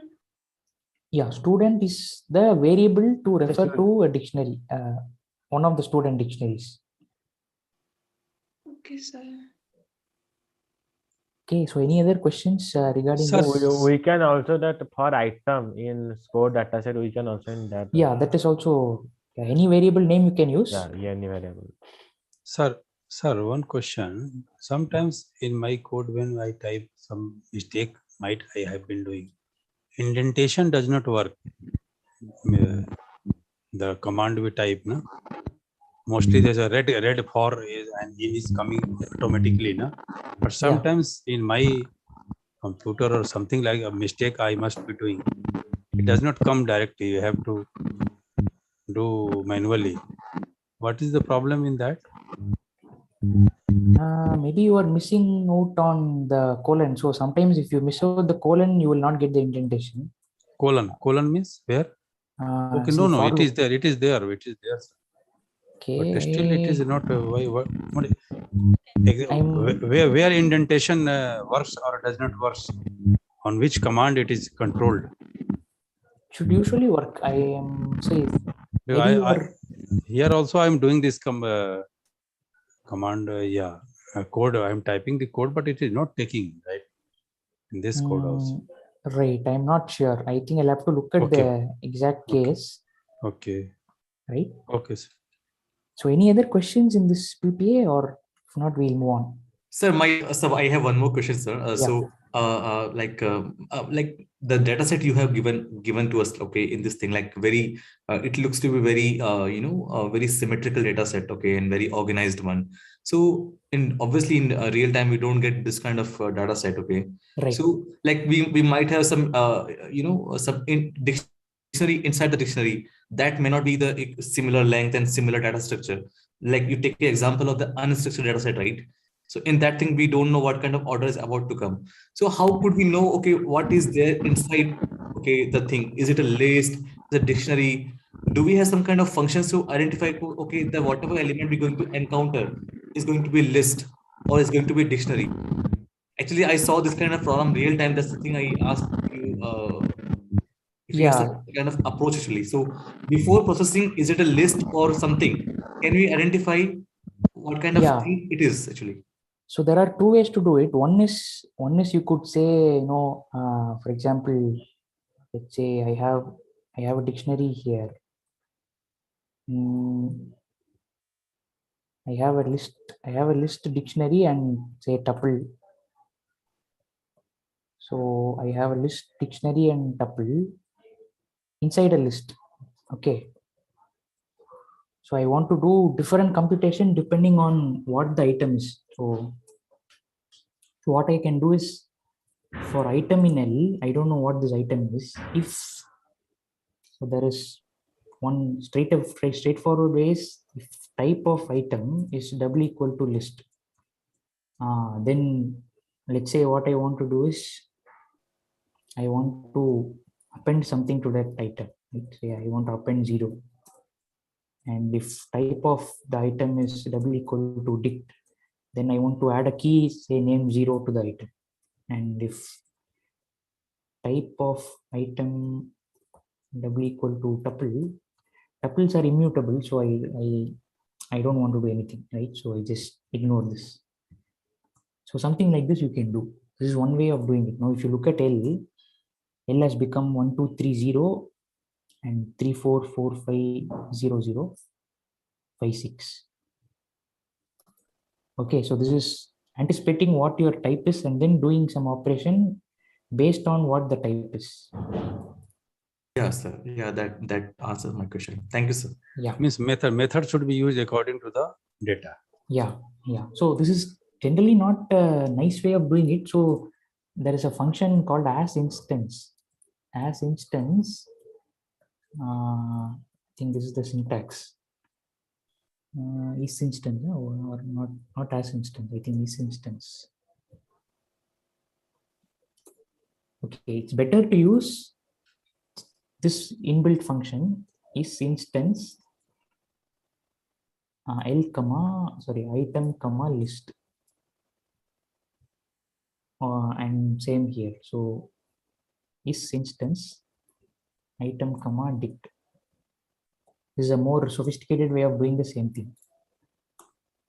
Okay, you're asking is item an instance of list? Is item an instance of dict? If so, then do certain things. Okay, so I think any other questions here, or shall we move on because others PPS are waiting? Sir, I have a question regarding SCT. I think you are not audible. Can you speak a bit louder? Sir, I have a question regarding SCT. SCT, please, not now, because we are like very. Move on with the we need the PPS. Yeah, so PPS 7. List of Sir, I was just asking, is Windows 11 is compatible for SIA or is it running only on Windows 10? No. See, I'm not in a position to answer this because I don't know when it is held, when it is going to be held, right? So best persons to contact will be the ops team, right? So please drop a mail. Okay, sir. Yeah, I mean, I'm genuinely in the dark. So in this problem, we shall try to create a list of dictionaries which was given in the previous problem. Okay, so exactly one of these dictionaries you have to create with these things. So, and we have to append these dictionaries to the score status. We have to just do the inverse process of what we did. So what will be the input? I think we have input will be in this order, right? Name, city, sequence number, max, physics, chemistry. Okay, so you just a question of accepting a lot of inputs. Name. Can someone tell me what I should accept next? Name, city, sequence number. sequence number. So how should I accept this? Just input will do, or int input? Int input. Int input. int input. Name city sequence. Mathematics. Max physics chemistry. Just so these are all integers, right? So math, physics, and chem. Okay, now what we have to do is, this is for one student, right? So we are given n students, right? And we have to accept n blocks of such inputs. So how do we do that? How do we do that? Hello, sir. For I in range. Okay, so this has to go inside a loop, right? So for I in range of n, and what is n? N is the number of students. So I have to first accept, that's the first thing I have to accept. Okay, so List. I need a list. Okay, I need a list called scores data set, in which I have to store all these students. So what will be line number 13? Sir, for I in range. Yeah, for I in range. Okay, so what should line number 13 be now? Remember, scores data set is a list of dictionaries. So create a dictionary. Initialize a dictionary. Also. Okay, we need to create a dictionary, and then simply we have to do key value pair as assignment. Okay, so we could do it two ways: either create a dict and then say d of name equal to name, d of city equal to city. We could either do that, or we could directly create the dictionary, right? In this case, we just do that: name, city, sequence number, mathematics, physics, and chemistry. Okay, so that is the dictionary. Now what should I do to the dictionary? Append the list. Append the list with this dictionary. Okay, append this dictionary to the list.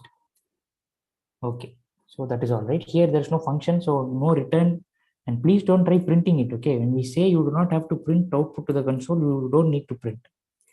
So let's just. But a scores data set list should be initialized, huh? Yeah, that we didn't do, is it? Saying or it is not we required. Appended it. Okay, already done. Yeah. Okay, so a scores data set already initialized. Why is it incorrect? No, fine, sir. No, I mean the test cases are not passing. I have made some mistake somewhere. What is the mistake? It's the spelling of.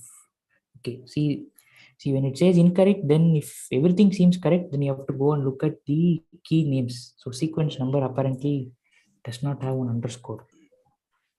Okay, so that was the error. The spelling will also give some headache. Yeah. Okay, so that is all there is to this problem. Any questions regarding the approach that we used, or any problems with the solution? No, sir. Sir, can I paste my code and you can just, I've done it in another way. Yeah, please.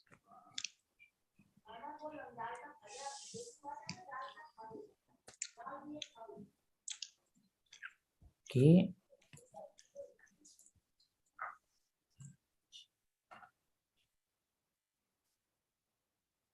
Okay, so what you have done, you have used the function.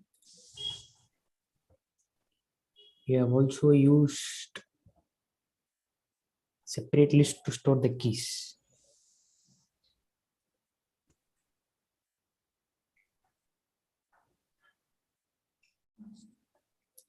Yeah, nice. This is also nice. This is nice.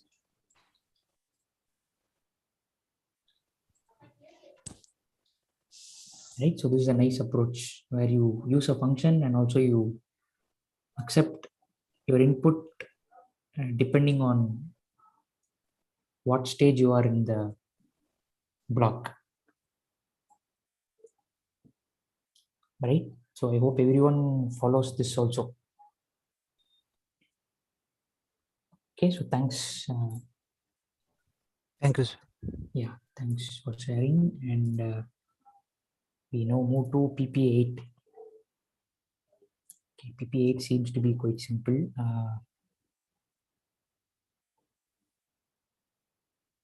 Okay, it's just basic mathematics. Only thing is that you have to do it using sets. Okay, compute all the factors of these of the number n and return it as a set. That's all you have to do. Okay, how do you do that? Just start with some set, and for x in range of 1 comma n plus 1, if n is divisible by x, you add it to the set and then you return the set. Okay, so that is all there is to the factors of n. Okay, Union of okay, is it union or something else? intersection. Okay, so how do I compute the factors of a without using a loop? Calling above function. Calling above function factors of a. Okay, dot intersection factors of p. Right, I just need to return this. Okay, I hope you all got that. What about this? I need to use the function factors again here. So D is a dict.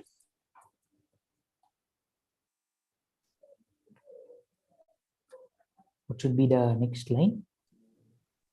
For I in range 1 to n plus 1. For I in range 1 to n plus 1. D of I. Okay, D of I.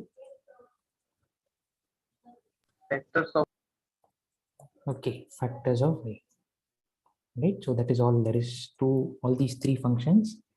So let's quickly execute it and make sure it is correct.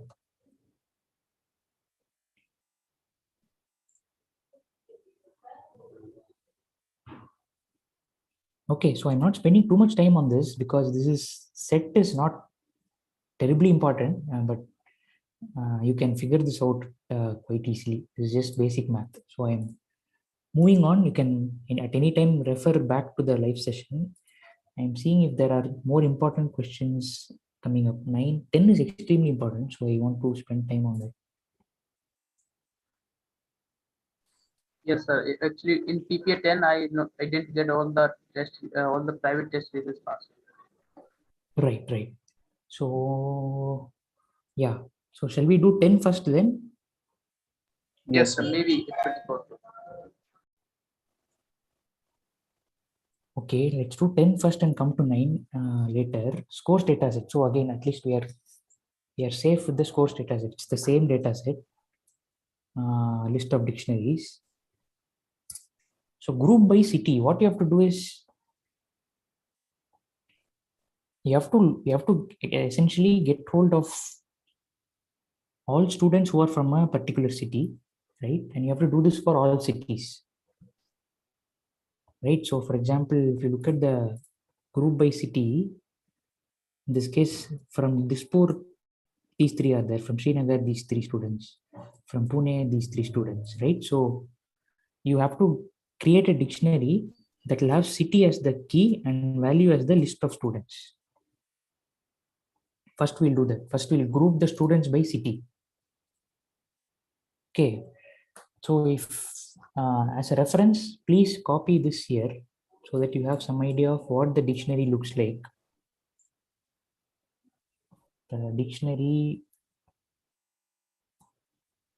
looks like this. Okay, it's too big. So let me break it down.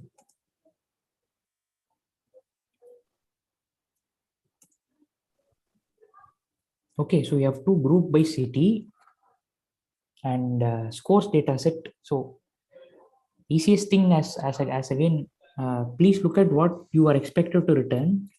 You are expected to return a dictionary, right? So first thing, just make sure that you have this. Okay, now can someone tell me how to proceed? You need For to group D in- students by cities. Sir, for D in score sheet. Okay, for D in scores data set. Okay, so just to stick with the previous convention, I will just say for student, right? Each student is a dictionary.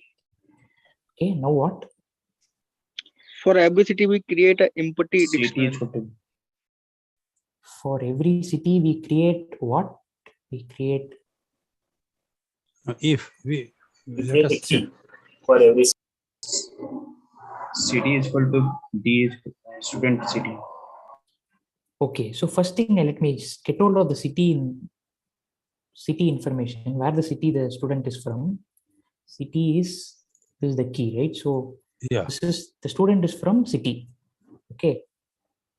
So if you remember City is not in city. yeah, exactly. So if you remember what we did in the beginning, if city is not there in the dictionary, then what should I do?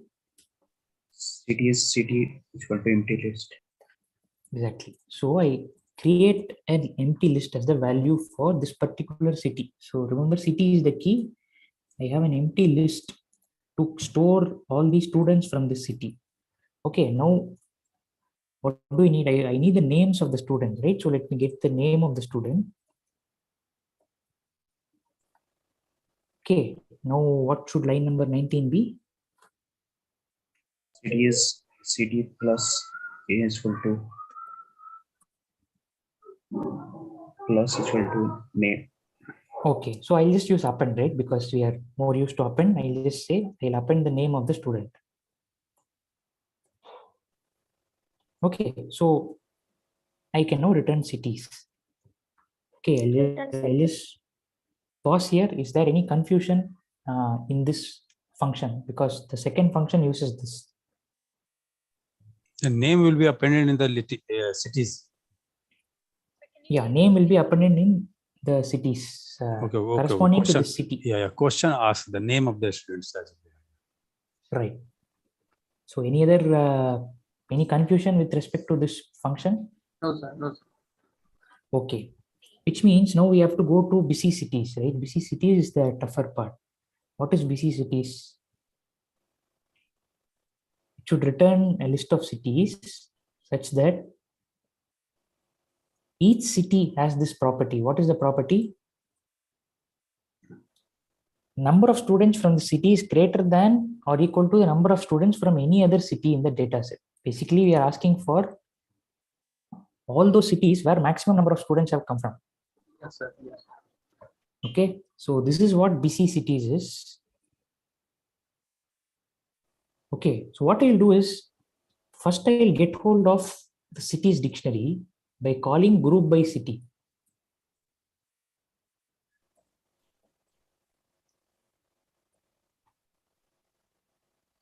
Okay, now I have the cities dictionary. So let's have a quick understanding of what it looks like. Yeah, please. Sir, we have to arrange the cities in ascending order in terms of population. Is it? Do we need that? No, not we can required. we can just go with the length of the related list. Yeah, that should do. Okay. Okay, so the dictionary will look something like this. Okay, not exactly this, but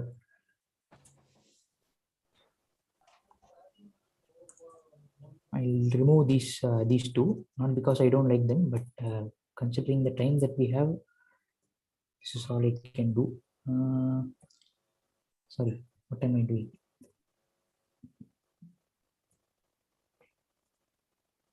Okay, so cities look something like this. Okay. This is cities is a dictionary which is having the key as the name of the city and the name of the students as the value of the.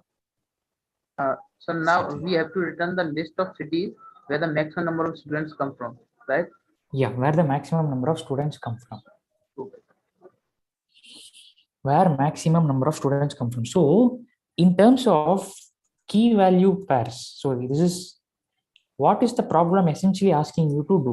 If you look at key values, we are asked to return something, so what does this property actually correspond to?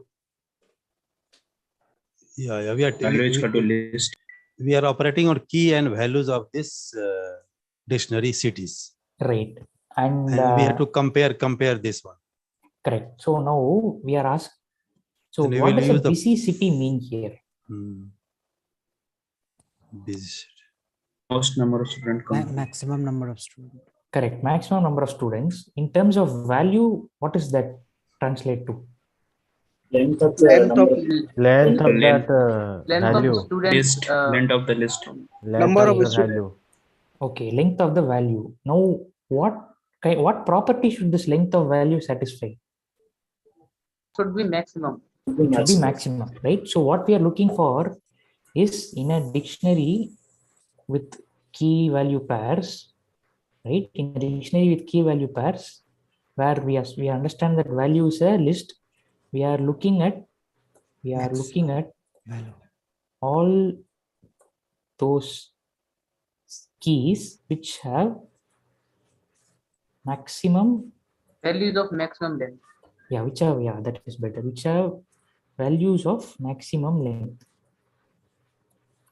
Okay, so this is what we are looking for in a dictionary with key value, where value is a list. We are looking at all those keys which have values of maximum length. So our problem is now translated into dictionary terms. Okay, now that seems a bit hard. So how do we get started? We can take an empty list and take a variable max equals to 0. Okay, I'll take a list L and I will say max val, right? So 0. Max value is 0. Okay.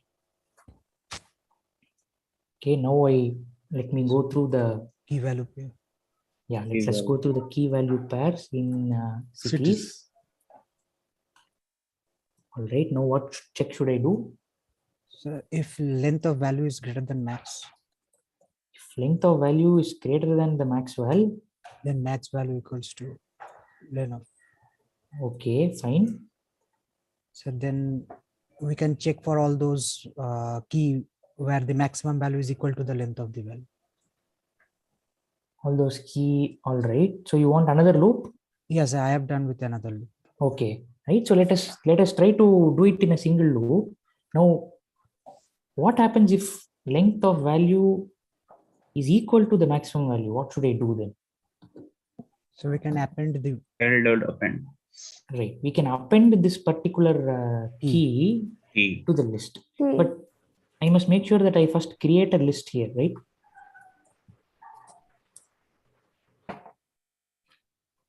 Isn't that line 53 important? Because the list L exists, I agree, but yes, sir. Right, so I need to do that because I see maybe a list L is already filled up when I reach this stage. When I come up to a new maximum, at that time I need to erase that and start afresh. Right, when I see a new maximum, I am telling myself start afresh. Right, so that is why I do this. Okay. In case I am stuck with an old maximum, I just append that particular busy city to L. Okay, so that's all. Will this work? Or is there any catch somewhere? Or will it be better than equal? Means the two city name will be added, right, sir? If length suppose it is equal. Suppose some city is having the same number of students as a maximum, then the both name of the cities will be added, right? We want we can see the output. There are more than one names, so it's okay. We want that, right? So we want there might be multiple busy cities. Yeah. Okay, let's first run it. Sir, can you explain the line 54 once? Yeah, sure. I'll just make sure that it's the correct code so that. Yeah, please. 53 also, sir, line how to add this. Yeah, I don't want to explain the wrong code, so let us make sure it runs. it is okay. Sir, I think we have used this idea before in previous some problem. I think this same idea. Right, yeah. Start afresh.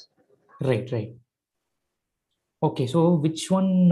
So this group by city clear what that does? Yes, sir. Yeah, group by city is clear means busy cities. Which line is not clear?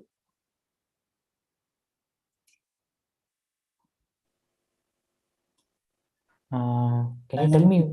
51, right? See. Sir, can you explain line 53? Why it is not equal, sir? Equal. Okay, let me explain the whole thing. See, this is the usual maximum, right? If length of value is greater than maximum, update the maximum. So that's what you're doing in 51 and 52. The reason this is not equal is, if it is equal, then I am actually dealing with the old maximum, right? So I need to append to that old list. Okay, so see, this condition is, what this condition is stating is, if I find a new busy city, then erase L, erase the old maximum, old list of busy cities, right, and create a new list L with this particular city, right? So that is what I do this. That's what I do as L equal to key. Is this clear now what we are doing in this if condition? Or is it still not clear? Still not clear, sir. Yeah, it's clear. Okay. See, when you come across a new value, where is this example of cities? See, for example, let's say cities is only Hardik comes from the city, and only Arshad then Fatima come from the city. And I don't come from Pune. So let's say Ram and Riya come from Pune. So if you have something like this, let's execute. Let's think about what happens when we are looking at this. See, initially L will be empty. Okay, so when you go through this particular dictionary, this poor will be there, right? Length of that will be 1. So 1 is greater than max val. So max val will become 1, and L will become this poor, right? Yes, sir. Yes. Now in the next iteration, I come across Srinagar. Srinagar has length of 2. So 2 is greater than 1. So what I should do is I need to update Maxwell, which is clear. But I also need to reset my list, right? Now I am L earlier was Dispur, and Dispur has only one student from it. So I am no longer interested in that city. I have a new city from which 2 students are coming. So I say L is now Srinagar. L has one element currently, which is Srinagar. In the next iteration, 2 is not greater than 2. So I come to this 2 is equal to 2, right? So I have another city which has the same number of students, which is Pune. Yes, sir. So I append Pune to a list which already has Srinagar. So now my L will be Pune, Srinagar, comma Pune. Yeah. Okay, so that is what is happening. Yes, sir. Now Sir, if let's say we get a Maxwell, temporary Maxwell in middle of the equation, and then we also have one value equal to Maxwell, and we appended the list L with that key. And then again, if we get another maximum value, then we will again starting afresh, I think. Right, sir? Yeah. Whenever you come across a new maximum value, you start from the beginning. Okay. So now, sir, I'm leaving because there is a new session for mathematics. Next session. Yeah, please. Those who you, have sir. a max session, please move on. I'll just discuss quickly this PPA 9 and then I'll close. Thank you, sir. Thank you for the session. Thank you, sir. Yeah. So this is accept a sequence of words and create a dictionary. So you have to create a dictionary whose keys are the letters, and value should be list of words that begin with this key. Okay, so again, you have to accept a sequence of words. So let me just quickly do that.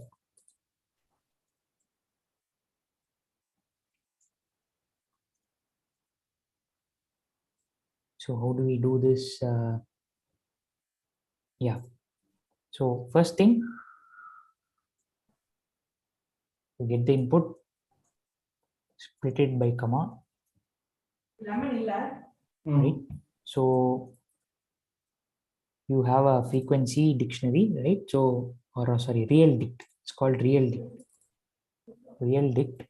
Now I do the same process, right? So for each word I pick up from the list words, I look at what my first character is, right? And if that character is not there in my real dict, then I create an entry for that. So I create an entry for that, and then I go ahead and append this word because it begins with this. So real dict is what? Word begins with char. So I need to add that as a value to my list, right? Sorry, the list is a value. I need to append it to my value list. Okay, so let's run this.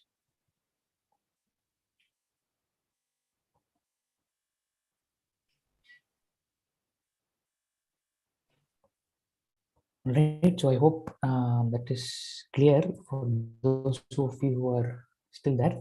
You are getting a sequence of words, splitting it by comma, and getting hold of the first character of the word.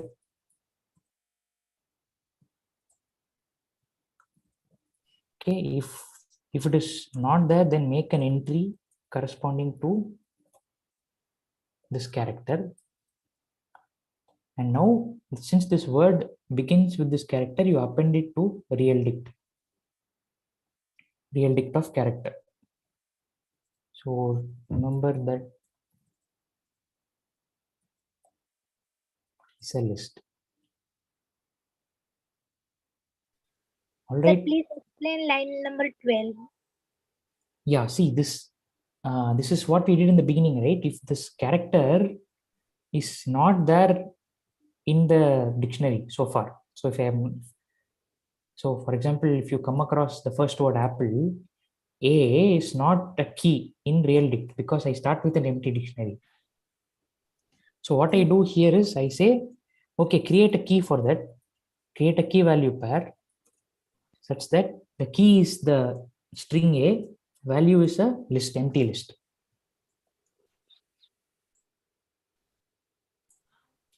Right, so that is all that I do here. The key is A and value is apple. Value is no, not apple immediately. So you first create an empty list and then you go ahead and append apple to that list. Yes, sir. Okay, any other questions? All right, so I think that's it. So let's. And sir, what mean by dot split? First line. And this is my standard order basis for R. Split is you separate, you split the string based on comma. And the matrix representation of the linear constants with respect to these two bases. Okay. So let's complete. So what is T of 100? Okay, I think I'm hearing Subhashi speak from the other side. So T of 100 is alpha times 100. All right, so thanks for joining. Let's close the session. Thank you, sir. Thank you, sir. Thank you very much. Thank you very much. Thank you, sir. Thanks, sir. Thank you, sir. Some sound is coming, sir. Thank you, sir. Yeah. Thank you. Thank you. Thank you. Bye, everybody. Bye. Bye.